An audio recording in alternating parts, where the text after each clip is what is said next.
IMF चाहता है कि फ्यूल पर सब्सिडी ना दी जाए, जिस पर मैं मुत्तफिक हूँ। इमरान खान ने सब्सिडी दे के आने वालों के लिए जाल बिछाया। वज़ीर ख़जाना मिफ्ता इस्माइल।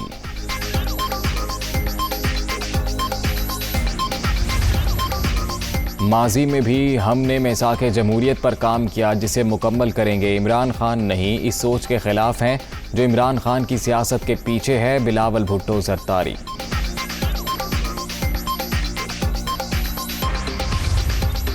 और अमेरिका का नेशनल सिक्योरिटी मीटिंग में वज़ीर आज़म शहबाज शरीफ के बयान का खैर मकतब। पाकिस्तान के अंदरूनी मामलात में अमरीकी मुदाखलत जैसी अफवाहों में सदाकत नहीं। नायब तर्जुमान अमरीकी महकमा ख़ारिजा।